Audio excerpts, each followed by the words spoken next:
Hello and welcome to TheMan Games. This is the podcast show, is the man And the wife. podcast. We are reviewing last night's Survivor Series. It was Raw versus SmackDown. It was filmed at the Amway Center in Florida in the Thunderdome. So, what did you think? It's just starting off. It was a better show than I thought it was going to be. Oh, fair enough. What about you? Yeah, it was alright. I wasn't say I was very, wasn't excited for invested for it. I was excited for maybe the main event, but yeah, I'd say I'm not saying it was great, and I wasn't not saying that I was really excited for it or whatever, but I wasn't expecting much, and it was okay. Yeah, I didn't hate it. I'm just not really into the whole Raw versus SmackDown thing anymore. No. The first time they did it in 2016, yeah, okay.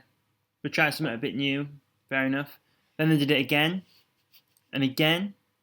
And then at least last year, NXT was involved, so that kind of refreshed it a little bit, I thought. Yeah. But then this year, they've just gone back to it again, and it's just like... you know how they said it was like the 34th Survivor Series? Yeah. So obviously, like you said, 2016, that's when it started with the Raw versus SmackDown, yeah. So what was like the theme of it before that? So it's more like the big teams going up against each other. That was more like the factions and that. Well, just like a mix of people. Okay. So 5-on-5, 10-man tag matches. That's kind of like the theme. You used to do I think if you were I'm not 100% sure, so I might be wrong, but I'm sure in the old days, if you were a sole survivor, then you got put into a battle royal, and then the winner of that was the sole survivor. Okay. Do you know what I mean? Right. Sounds very complicated. Okay. I was just curious. Survivor Series has never been one of my, considering it's meant to be a top 4 pay-per-view. Is it? Yeah. I bet it's one we end up going to though. You think we'll end up going to one? Yeah. Why? Because it's near your birthday. Yeah. So, I think one of you will end up over there. Well, if they didn't do the Raw and SmackDown thing, I think I'd be more invested into it. Yeah. Yeah. I tell you though, if I buy you a ticket to America to go watch a pay-per-view, you're not going to be like, well, I don't like Survivor Series, so I'm not going. That would never happen, sweetheart. Yeah, that's what I thought. What, that I would buy you one? Well, then you would say you're not going. So anyway, back onto the show. So we're starting off on a bit of a negative note, right? Because the first thing that Michael Cole says is, it's the one night of the year that Raw and SmackDown Superstars go head-to-head. What an absolute lie that is. We just saw Drew McIntyre on SmackDown 2 weeks ago. The New Day were in action on SmackDown. Oh, don't get started on the New Day. Just we'll come on to that later. Just why are you lying to us for? What? Just shut up, Michael Cole. Yeah, it just infuriates me. It's just so BS. Wow. It just lies and lies and lies. There's nothing I can say because you're right. But the first match was the 10-man tag between Team Raw and Team SmackDown on Team Raw. So on Team Raw, there's Matt Riddle, who's not called Matt Riddle anymore. He's just called Riddle. Yeah, I don't like that. No, it's crap, isn't it? Yeah, you did not swear then, didn't you? Yeah, I've nearly swore 4 times already. So there was Riddle, AJ, Braun Strowman, Keith Lee, and Sheamus. So we recently just done a draft. How many of these people used to be on SmackDown a month ago? I don't know. All of them? 4 of them. There's only Keith Lee that was originally on Raw before the draft 4 weeks ago. Oh, really? Yeah. So, so they must really care about being on Team Raw for being there a whole 4 weeks. Yeah. And then... It's just stupid, isn't it? Yeah. It's why are they still doing it? On Team SmackDown, you had Jey Uso, King Corbin, Seth Rollins, Kevin Owens, and Otis. Seth Rollins and Kevin Owens there were just recently brought on to SmackDown as well. But I suppose with 1 or 2 people you can get around it. But with 4 people, yeah, 4/5 of your team, it's just a bit crap. So on commentary for this first match was Samoa Joe, Corey Graves, and Michael Cole. So normally I kind of favour SmackDown in these Raw versus SmackDown matches, but I preferred Team Raw going into this match just because they've been doing like good work on Raw TV actually, whereas Team SmackDown they only just decided the end of the team on the last episode of SmackDown. Yeah. So I feel like they've invested more time into Team Raw, whereas SmackDown they kind of just finished it off like last minute a little bit. Yeah. So AJ comes out, doesn't he? First. Yeah, AJ comes out and he starts to cut a promo in the ring, but then Riddle just interrupts him straight away. Don't like saying Riddle. Sorry. But I thought like Riddle was going to come down and do something, but he didn't, did he? No. He just came down and entered the match. Yeah. And then it was followed by... So, Matt Riddle gets into the ring and kicks off his flip-flops, and we have to see a replay of him kicking off his flip-flops. Yeah, that was so weird. That is so crap as well. Like, you're making him look stupid. You've changed his name. You give him this stupid replay of him kicking off his flip-flops. They've given a reason. I don't know if you know this, but they've given a reason why he doesn't wear boots. And the reason is because he got frostbite as a kid or something. Why do you need a reason for not wanting to wear boots? Rusev didn't used to wear boots. Jimmy Snuka didn't used to wear boots. It's not a big deal, is it?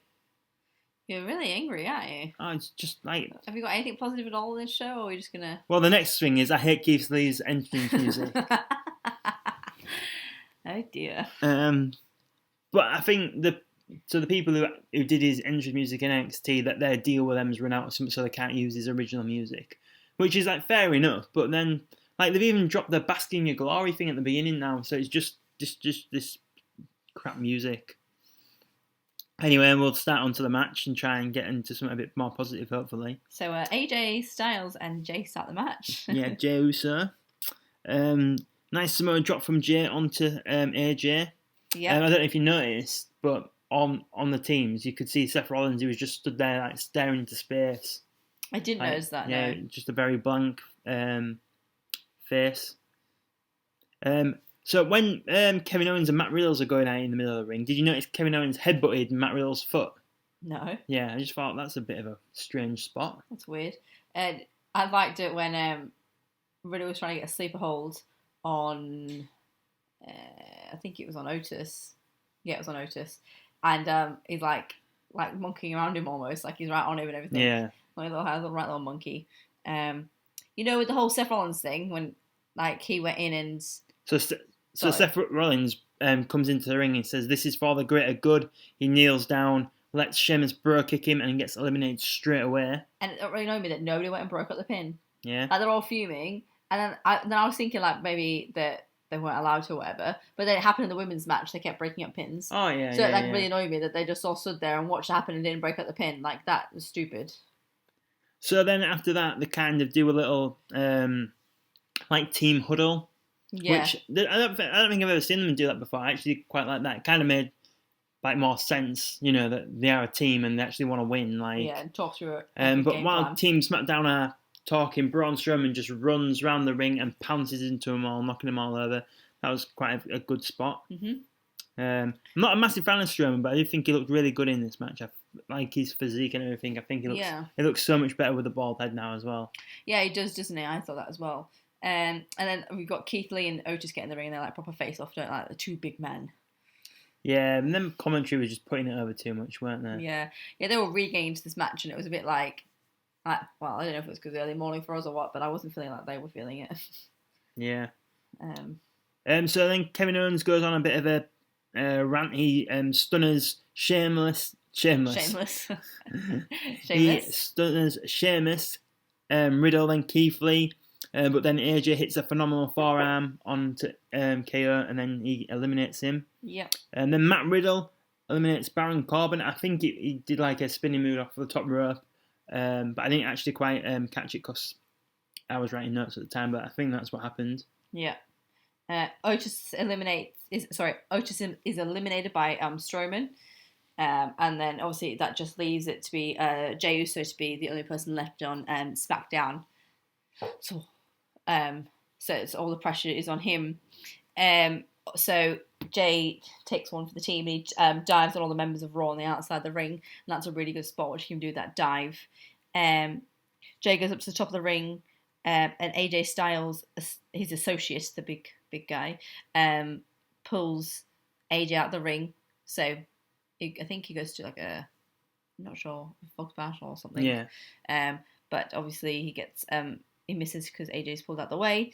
Jay goes back to the top rope and jumps onto Keith Lee.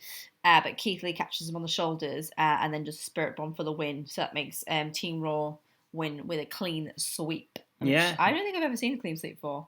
I have them before, but it's very rare. Yeah. So I think it might have been maybe 2005, 2006. There was the team. It was DX, Shawn Michaels, and Triple H. They were teaming with the Hardy Boys and CM Punk, and they all beat their opponents in a clean sweep. I think they were against Rated RKO, so that is Edge and Randy Orton, Gregory Helms, Mike Knox, and a fifth person that I can't remember.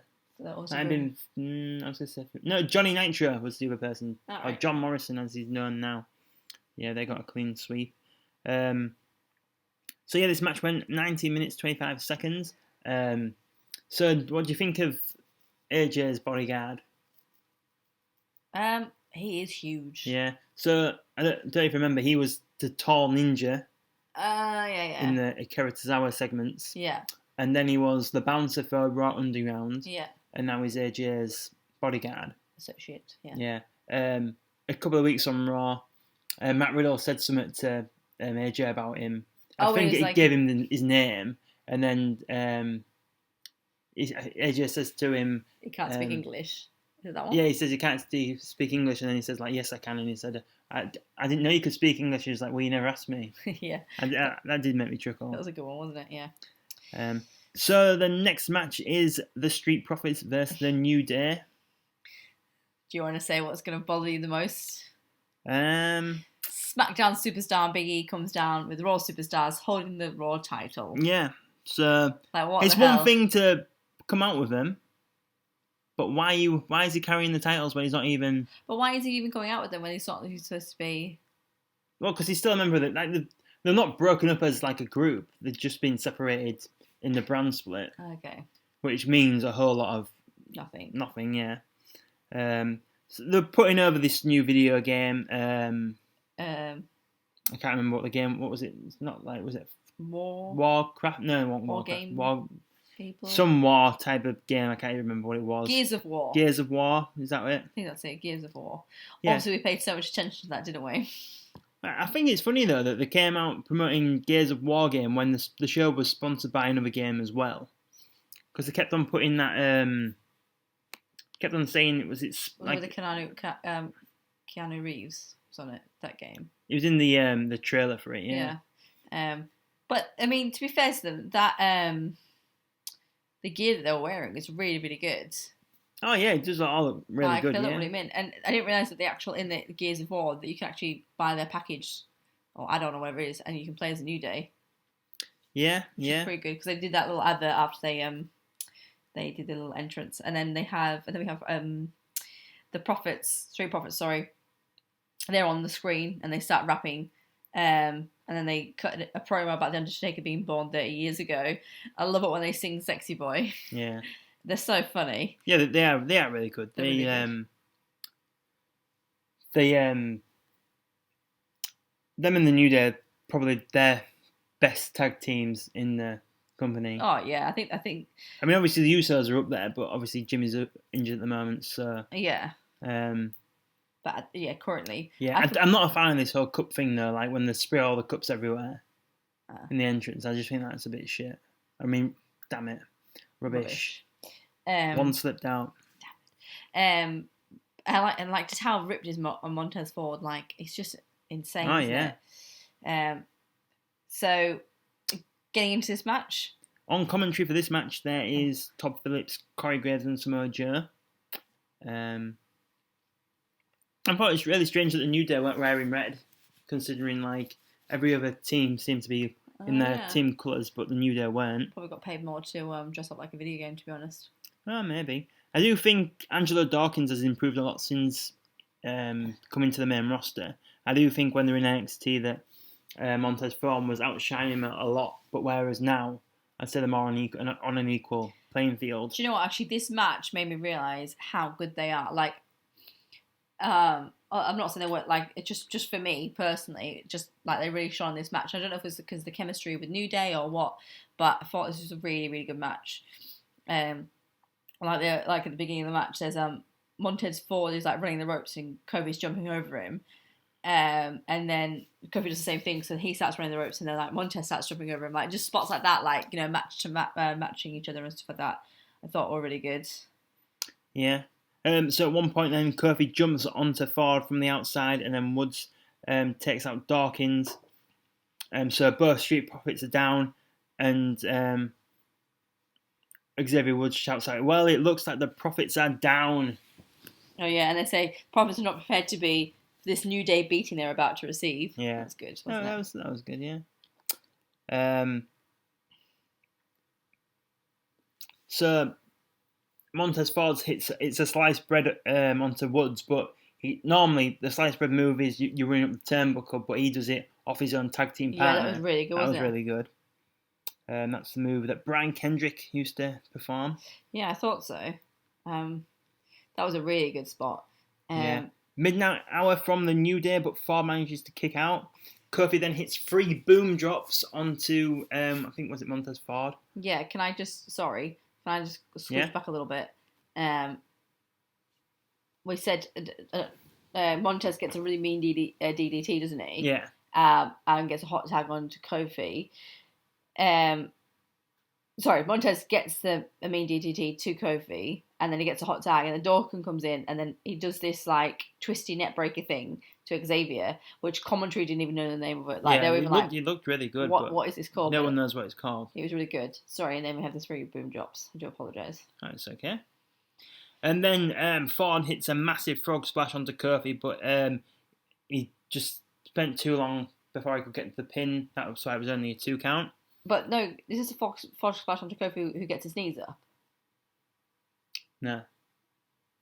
Ah, okay.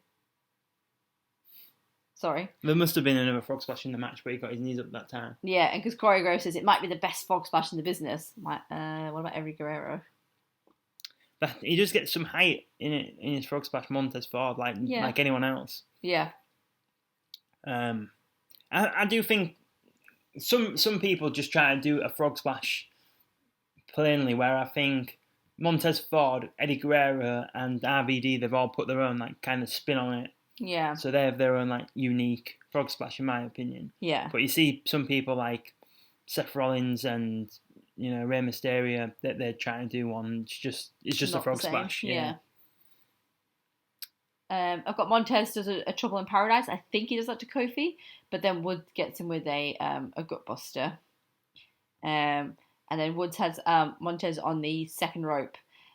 Dawkins like sneaks in this little tag that Woods doesn't see, and then they end up double teaming Woods for the win. Yeah, it was an ultra blockbuster from the Street Profits to pick up the win. This match went 40 minutes and 40 seconds. Yeah, actually, I absolutely love this match, and I love the Street Profits in it, as I said earlier. I feel like they just get the match really fresh. Like, they were just thinking there like we hadn't seen before, and sort of just, like, unique thing, like, putting, as you said, like, their own twist on things. Yeah. I thought it was a really, really good match. Thoroughly enjoyed it. Yeah, it's just a shame that they're in an era in the WWE where there's no tag teams to face. Yeah. Yeah, that's true. Like, because imagine like put them over in AEW. Yeah. Yeah, I mean, we'd love to see the Street Profits and Private Party. Yeah. So, if you're keeping score, it's now 1-1. 1 win to SmackDown, 1 win to Raw. So now you see the women's teams backstage. You see that Peyton Royce has now purple hair. Not a fan of that. Yeah, we were watching Evolution, wasn't it? And we yeah, she had dark hair, which hasn't gone up yet. So we were watching it. Anyway, spoilers for this Sunday's podcast going up. It was going to be Evolution, but we were watching Evolution, and she had the dark hair. Wasn't a fan. Yeah. I really like her with the blonde hair, but I prefer the purple hair over the dark hair. Yeah, fair enough. So yeah. And then, so that was the Smack, and then we see the Raw team as well. That was Raw. Yeah, and sorry, and they were like, weren't looking at Lana. Lana wasn't included, was she? Yeah, they're not allowed to talk to Lana. Yeah, they're allowed to talk to Lana. And so the next match up is Sami Zayn, who is the Intercontinental Champion, and Bobby Lashley, who's the United States Champion. That is our next match.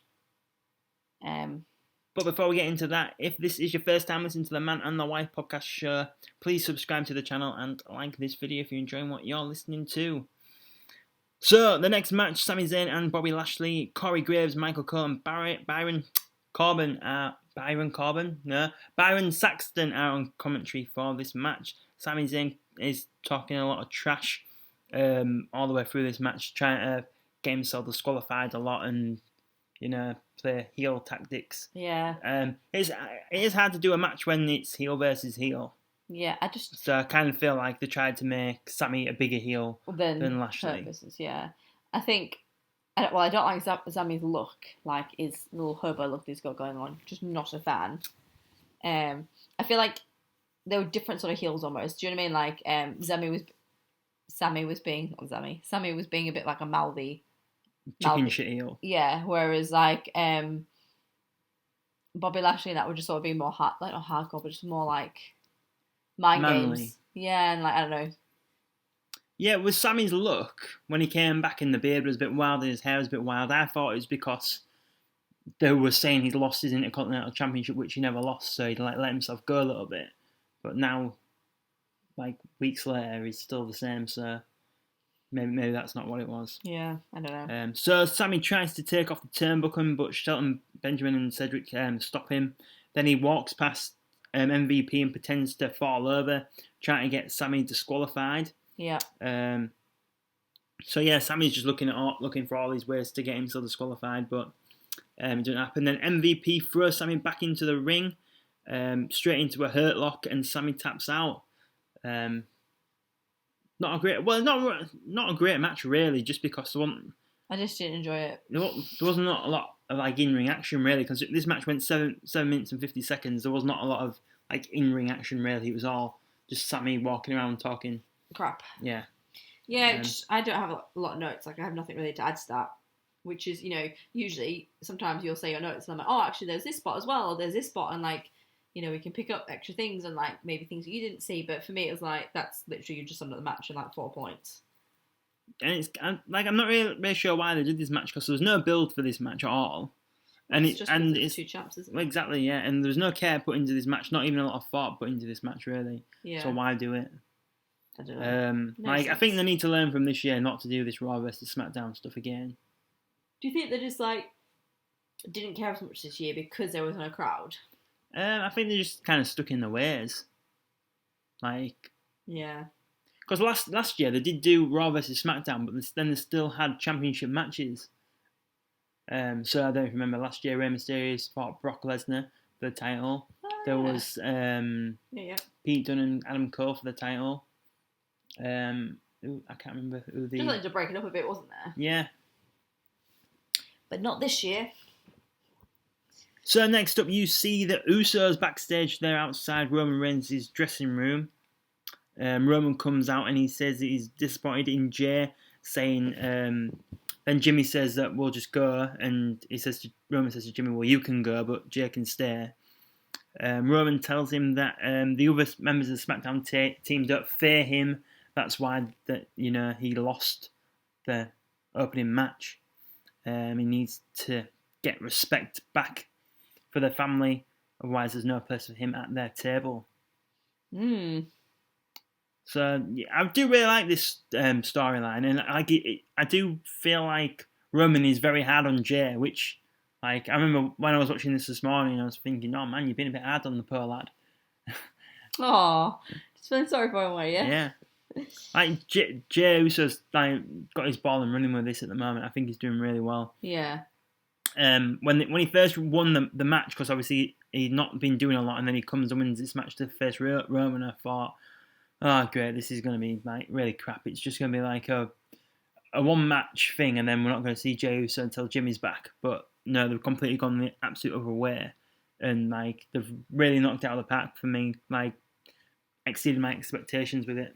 Yeah, it's made me like Roman, and that's saying something. Do you know what I mean? Obviously in Jay, but I've always liked the Usos. Do you know what I mean? Yeah. And it's nice to see that Jay can be a singles competitor. Yeah. So yeah. I've always enjoyed Roman matches. I just never was a fan of Roman. I can remember the time when I stopped liking Roman. It was when the Slammy Awards and Roman had been off injured or hurt or something, and then he still won Wrestler of the Year. And like after that, I was like, no, I'm done with it. Like they're clearly just pushing him. You know, it wasn't organic, was it? Yeah, it wasn't organic. They're telling us that he's the Wrestler of the Year. We're not. It's not like when Daniel Bryan won it and he wasn't meant to. Like in Daniel Bryan's book, he goes up to Vince McMahon and he says, "I'm allowed to say something if I win Superstar of the Year." And McMahon just laughs at him like, "Yeah, if you win, you can say something." Like he never thought Bryan was going to win it, and then he did. Whereas you can tell here, it was rigged, and Roman, they just gave it to Roman. Not good, is it? And like, just taking that stupid jacket off Roman, like just his look just looks so much better. And it's not like he's got a bad body neither. Like he's like he's quite ripped really. And I didn't realize he had such good like I said to you, toned. Yeah, he's toned. He's got tattoos as well. Like I knew he always had like the arm one, but I didn't realize like how extensive his tattoos were. So yeah. So now going into the Asuka and Sasha Banks match. On commentary for this match there was Corey Graves, Byron Saxton, and Todd Phillips. Favourite line so far. Corey Graves, well, is it Byron that says who says it's boss time? So Michael Cole always says it's boss time. No, I know that. Well, I'm trying to like help you stumble over your words there, but you're talking over me. So you go for it. No, you go for it. Who says it though? Was it Byron Saxton?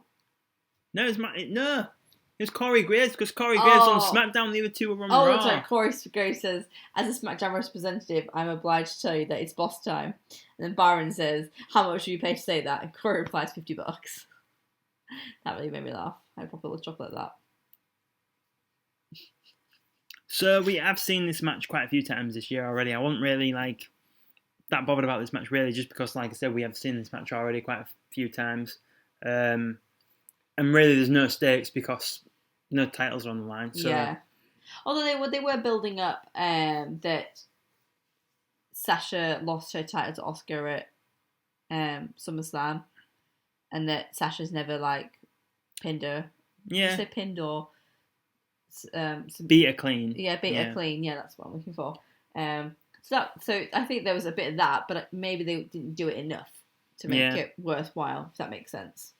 I do think Sasha Banks looks amazing at the moment. She always looks apart. She always looks like $1 million.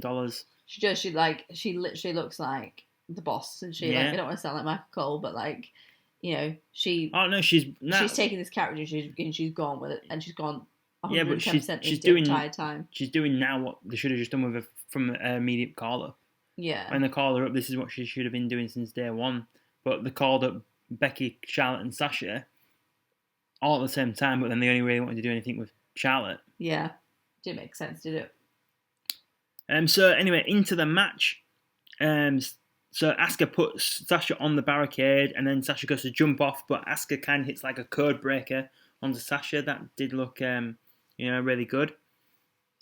Yeah, you see, there's lots of like trying to get into submissions out there, and there's like one point, and both Sasha and Asuka are like kind of like rolling about, like trying to one up each other with the submission. Sasha tries to set up for the bank statement, but Asuka rolls out the ring. And then Asuka gets like a really good takedown. She takes it down into an ankle lock. Then she throws her leg up and does like a big kick to the ribs. That was really good. And then there's a Meteora in the corner.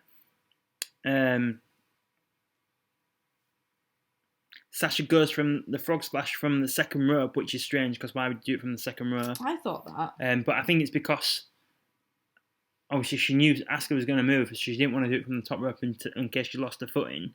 That's what I kind of think. Yeah. So Asuka saw that she anticipated the frog splash, didn't she? Yeah. And moved. So then Sasha puts it into the bank statement. Asuka tries to reverse it into like an Asuka lock, but was unsuccessful. Yep. And then from here, it's just like lots of like sort of quick roll up pins, isn't there? And then Sasha gets the win with a roll up pin. Yeah, that's it. Really. Yeah, that's pretty much it. There was a nice backstabber from Asuka in the match as well, but that's. And there was a good hip attack as well by Asuka on the apron's ring. Oh, I didn't like that. Oh, did you not? No, just because I thought you could just tell that she didn't really hit her. Oh, right, okay. Like, I thought like Sasha selling it was really good, but when she did it, I just thought, well, you barely touched her, love. Like, that's what I thought. But okay. Well, anyway. So yeah, Sasha wins with a roll up. This match went 13 minutes and 5 seconds. The score now is 2-2 if you're keeping track. 2 to Raw and 2 to SmackDown. I thought it was a good match though. Like, I enjoyed it, and even though we've seen it quite a few times this year, I still enjoyed the match. So yeah, it was all right. Yeah, wasn't horrendous. So next up the show, a recap from the Battle Royal on the pre-show. So it came down to Miz and Dominic Mysterio. Dominic on SmackDown was wearing a red attire. As you do. So I remember when I was watching it, I was thinking, why would they finish it with 2 Raw superstars? And then when he eliminated Dominic, I was like, wait a minute, Dominic's on SmackDown now. Like what? So yeah, that just confused me a little bit. So the Miz won the Battle Royal. So if you are keeping count in one sense, it is, Raw's in the lead. But yeah. And then the Gobbledygooker, who debuted on wrestling maybe 30 days ago with The Undertaker. So he got 30 days ago. 30 days ago, yeah. 30 years ago. So he hatched out of an egg, and the Gobbledygooker was born. He won the 24/7 title on the kickoff panel. So then we see Akira Tozawa backstage setting up a trap to get the Gobbledygooker. So yeah, he lays birdseed everywhere, rolls him up and gets the pin, and then R-Truth hits him over the face with a bag of birdseed, and then R-Truth wins the title back for like the 60th time. 47th. 47th, That's what they said on commentary. I believe it, but... And that's what they said, don't I know, but it's just like, R-Truth could be doing something so much better than this. Yeah, he's so like, funny. It was fun. Like, it was good at the start. Him and Drake Maverick were doing amazing stuff with it. But now it's just there. Yeah. I forget about it all the time. So now we're going into the women's 10-man tag, but we thought we'd do that one more time. If this is your first time listening to the Man and the Wife podcast, please subscribe to the channel. Make sure you check out the other content out on the channel. Just saying. Yes, dear. So the 10-woman tag match is next on Team Raw. You've got Shayna Baszler and Nia Jax, the women's tag team champions, teaming up with Peyton Royce, Lacey Evans, and Lana, that we don't talk to. Mm-hmm.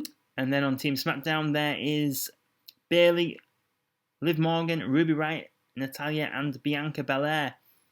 So if this was me booking this match, I would have definitely put Billie Kay on Team SmackDown, because then you could have put, like, Will the Iconics face off. Yep. I feel like they really missed a trick there. But then they don't seem to care about the Iconics, so that's probably why they did that. They don't, and I just feel so sorry for Billie Kay, like... Oh, yeah. She's so good. She's so good. Yeah. The show a recap of Lana getting put through the announcers table 9 times by Nia Jax. That's what's going on at Raw every week at the moment.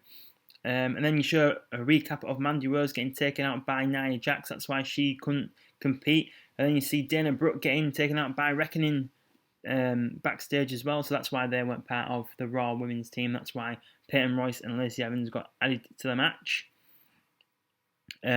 Real life reason is Nia Jax injured Mandy Rose. Rumours are on the internet. Oh, really? Yeah. Surprise. So one thing I didn't like about the entrance is Ruby Riott and Liv Morgan are a tag team. So why didn't they come out together like a tag team? They came out separately. That makes no sense. No idea. I thought, what the hell is Lana wearing? Did not like her outfit at all. No, it didn't really compliment her in some ways. It just didn't look good at all. I did enjoy though when Bayley comes down, and obviously, so the Raw team came down first, and then the SmackDown team came down second, and Bayley came down, and there was some fireworks go up, and Bayley shouts, "There are fireworks." I didn't see any fireworks for you lot. Yeah. Thought that was really good. I think Liv Morgan looks so much like Harley Quinn, like without even like doing like the blue and pink hair and pigtails. Yeah. She just looks so much like her. So beginning the match, it's Lacey Evans and Bailey. And then we go into this Natalia Bianca Belair do a double team suplex on Peyton Royce and like have her up in the air, don't they, for a while, and like do like Squats, is it? Yeah. So that looked quite good. So throughout the opening parts of the match, Nia won't let anyone tag in Lana. So then Lana tags herself in, and Nia is fuming. I do think like Lana got a chance to show that she improved a lot in ring wise. Yeah. The only thing was, I did think after a few maneuvers she was looking a bit tired. So I think maybe like she needs to work on her stamina a bit more. But I do think she has improved. Yeah, she's getting better. She's got such lovely long legs, and I think sometimes it just makes her look all leggy. Like, do you know what I mean? It makes her look a bit like Bambi. I don't know, but she see, it's just because she's got these legs, like lovely legs. But you're right, she is getting better. So then Lana tries to tag out, but no one will take the tag from her. Then I think Nia just like blind tagged herself in. Yeah. Back into the match. And then Lana's forced to stand on the steps by her team members, isn't she? Yeah, like getting put in timeout. Yeah. Yeah. And she looks like she's about to cry. So later on in the match, Bianca Belair does a nice snake eyes onto Peyton Royce, playing homage to The Undertaker. Yeah. Royce tied up Bailey on the ropes. I like Corey Groves' side little comment saying, I give that a perfect 10. Nice. Did you hear that? Yeah, I heard that, yeah. Elbow drop onto Royce from Bailey, that looked good. Bailey just stands and laughs at Lana being like put in timeout. Yeah. Who would have thought Bailey would have been such a good heel? Like, considering she could have been like the face of the women's division and like the next female John Cena. Yeah. And now she's like such a good heel. Like, she's really good, isn't she? So Royce has Bailey up on the top rope and just suplex on everybody on the outside of the ring. That was a good spot. Yeah, it's probably the spot of the match. Yeah, definitely. And then all apart from Lana, because Lana's in timeout, remember? Oh yeah, sorry, everyone but Lana. And then a nice surprise here is that Peyton Royce gets deja vu to Bailey and eliminates her. Yeah. And I didn't see Peyton Royce being the one to eliminate Bailey, which I hope that means they're going to do something with her. They probably won't. Probably reading far too much into it. But I'd like to see that, not just now I want there to be a reason that they broke up the Iconics, and if they're gonna not do anything with Billie Kay, then do something with Peyton Royce. Yeah, it is fair. Next up, Natalia botches a submission hold onto Peyton Royce, but she kind of like quickly puts Royce into a sharpshooter, and Royce taps out of that. Yeah, I felt like she was really getting set up for something really good, and then she just lost her footing. She did, yeah. Lacey Evans hits a moonsault from the top rope, but misses. There's nobody home. Then Shayna Baszler gets involved, and then there's a woman's right from Lacey Evans as she gets up and she eliminates Natalia. Yep. Then we have Evans doing a Spanish fly to Belair. Off the top rope. And she goes to pin her, but Team SmackDown break the pin, which then makes me think, well, why didn't they do that to Seth Rollins in the earlier match? But anyway, we move past that. And then we get a Kirifuda clutch onto Ruby Riott. Ruby reverses it into like a pin, but the referee's not looking. It's distracted by Nia Jax. And then Ruby passes out in the pin. And then Shayna pins her and eliminates her. Yep. Lacey Evans gets eliminated by Belair, but I didn't see how. I'm not going to lie, I think I was taking your notes. Did you see how Lacey Evans got eliminated? No, I don't have a note for that, I'm afraid, no. I know that Nia eliminates Liv Morgan with a Samoan drop. A lot of these Samoan drops in this pay-per-view this time, I thought. Yeah. And then Belair starts really showing her athleticism. She just looks fantastic. Do you know what I mean? Like, could you imagine watching her and Montez Ford work out like together? Yeah. Like, bloody hell, they must be absolute machines. So Shane ends up getting the Kirifuda clutch onto Belair, but Belair gets to her feet, and she starts walking towards the ropes. And she gets to the ropes, but she sort of collapses on them, and sort of. But Shayna doesn't release the hold, so she gets eliminated by the ref. So that just for not breaking the hold within the count of 5. Yes, for not breaking the hold within the count of 5. So then that leaves Nia and Belair, and then obviously Lana still on the steps. So Nia, Jax, and Bianca Belair are like fighting outside the ring, push each other on the stairs and whatnot. And then Bianca Belair throws Nia over the barricade or the wall, whatever it is. And then she tries to run into the ring to break the count of 10, so she's not disqualified, but she doesn't Count out. Yeah, sorry. But she doesn't quite make it in time, and so her and Nia Jax are both counted out, which means that Lana is the sole survivor and the winner of the match, making the win for Team Raw. Yeah, this match went 23 minutes and 20 seconds. It was a very long match, wasn't it?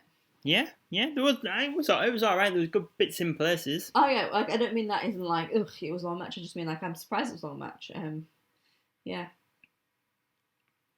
Yeah, and now the main event, Roman versus Drew, WWE Champion versus Universal Champion Michael Cole, Corey Graves and Samoa Joe on commentary for this match. I am surprised to put the title back on Drew, because why take it off him if you're just going to put him straight back on him? I don't get that. But really was looking forward to this match. These two fought at WrestleMania 35. Yeah. Didn't care about it then, Nope. but I care about it now. So it goes to show how far both men have come, in the last 18 months. Yeah. First note is, how good does Roman look? And I don't know who I want to win and who to lose. Yeah, we were talking about this, weren't we? Like, this morning. Yeah, we just like couldn't really pick a winner, could we? Which is unusual. No, Drew hits a nice future shock onto Reigns, but only gets the 2 count. Yeah, so I've got like I said the match is more like slow and methodical. That. Yeah, this was quite far into the match. Yeah, like maybe the first 5 minutes or so, not really a lot happens really. Yeah, I think the biggest spot in the first few minutes is like Drew gets 2 shoulder tackles in a row, and then like Drew tosses Roman, and then like the match starts heating up a little bit. Roman gets Samoan drop, but only for a 2 count. And then Roman goes for a Superman punch, but Drew counters with a spine buster. Roman spears McIntyre through the wall, but McIntyre still kicks out at 2. Roman goes to his, his ooh-ah chant, whatever it's called. And then he runs at McIntyre, I'm assuming, to do a spear. But he gets hit by a massive claymore, and then Roman falls back and knocks out the ref. Oh, wow, you're going straight into the finish there, darling. Oh, sorry. That's okay. You just missed out quite a lot of the match. All right, you go. Oh. So before that, there was a Samoa drop onto the commentary table, but it didn't break. Oh, yeah, so then he does another one onto it, and it does break. Then that's when the spear went through the barricade. Yes. That you did mention. So yeah, back to what you were saying. So the ref is knocked out. Jay runs down, and then Roman gets a low blow to McIntyre. Then Jay gets a Superman kick. Superman kick. Super kick. Super kick. Sorry, Superman kick. Roman gets a Superman punch into a guillotine, and McIntyre fades. So Roman wins. But then a new referee comes out for this. Uh-huh. So surely this referee must have seen the interference and the low blow. For him to know to come out for the match, surely you must have seen what's just happened. I don't know. I never thought of it like that before, but I just thought like when he came out, it's like, well, surely you've just seen what happened. How else would you know to come out? Maybe they can't decide anything unless they're in the ring. Do you know what I mean? Mm. Like when they're running down and when they're watching the cameras, they can't be like, you're disqualified. It's like once they're in the ring, then they can start refereeing. Yeah. I don't know. But anyway, that was it. Drew's out. Roman Reigns wins this match. It went 24 minutes and 50 seconds. So the scores were 3-3, but if you count the pre-show, it was 4-3 to Raw. One thing that did happen after the match, I don't know if you're going to say this, but Jay's at the top of the ramp, and as Roman's walking up, he's kneeling down, at him, sort of like, I don't know, asking for forgiveness or Yeah. showing his respect or whatever. Anyway, he stands up and Roman gives him a hug, like accepting him almost, isn't he? Yeah, and at first you see Jay still looking at the Universal title, but then he like stops looking at it. But I thought it'd have been really good if he just like, didn't keep his eyes off it. Like, Yeah. no, I do really want this, but Yeah. they didn't do that. So that was your main event, but then we are paying tribute to The Undertaker, so then loads of wrestlers come down to the ring. I didn't take a note of every single one person, but just list a few off. There was Kevin Nash, Jeff Hardy, Shayna, Mac, Booker T, Ric Flair, Shawn Michaels, Rikishi, The Godfather, Mick Foley, just to name a few. So they're all in the ring, plus like obviously a few more that I didn't mention. And then they show a video package of The Undertaker through the years. Yeah. And then they cut back to the ring, and it's just Vince McMahon in the ring. It's like, well, why did all them people come out? What was the point? I don't know. What was the point? Like, I assumed like Undertaker was gonna, maybe say some things to all these legends, or they were gonna embrace, or literally my notes say, Undertaker segment dragged on and was pointless. So that's my input on this segment. Yeah. I just so nothing came of it. Vince McMahon's in the ring just saying, what good stuff Undertaker's done for, wrestling and the company and stuff. But Vince is just too old to be out there now. When he talks, he just... I'm not saying I'm the perfect talker. Obviously, doing this podcast, you might think I talk really mumbly and stuff, but like Vince, you just sometimes hard to understand what he's saying. Like yeah, he just shouldn't be out there anymore. He's how old is he now? Too old. Okay. He's over 70, I would say. Wow. He's looking pretty good for 70 though. Oh no, he looks good. He's just like he shouldn't be out there cutting a promo or things like that. Fair enough. If he comes up to shout at someone, then at least there's a reason. If he's angry, he can get over why you might not be able to understand him. That's mental. So if he's 70 and Taker's been going on for 30 years, he was 40 when Taker came about. That's mental. How was Undertaker? I do not know. I will have a quick look. Because like I don't know. I always assume they're like about the same age, but the same age. Well, not the same. Well, yeah, actually not far off. To be honest, I don't think there's going to be like 20-year gap. I think Undertaker's about 54, isn't he? So 15. 55. I was 1 year off. Born in 65. Wow. Yeah. So then what? So then the Undertaker comes down and he says it's time for him to rest in peace. I'm not gonna lie, I was kind of hoping that something was gonna happen, like the Fiend come out or just something. Put somebody else over. Yeah. Like almost like say like I'm done, but this is like the next thing. Why wasn't the Undertaker's last match a Buried Alive match? That just made so much sense. Well, it might still happen, darling. Well, yeah, true. That might, maybe probably in Saudi Arabia. So yeah, I don't want to sound disrespectful, but I did think this was really pointless, especially for a pay-per-view. Don't understand why all them legends were there, when there's no fans there, really. Like, if there'd been fans in the arena, I think it would have been quite nice for them to see, Ric Flair and Shawn Michaels, Booker T, Kevin Nash, all these names. Kane obviously was there. They did put, I don't know if you saw when the Undertaker was kneeling down, they did put the image of Paul Bearer in the ring. Yeah. I did think that was quite nice, because he was a big part of getting the Undertaker over, and I did think that was a nice thing to do. But for the main event segment of a pay-per-view, this was just too long, and just a bit pointless. This could have been on a episode of Raw.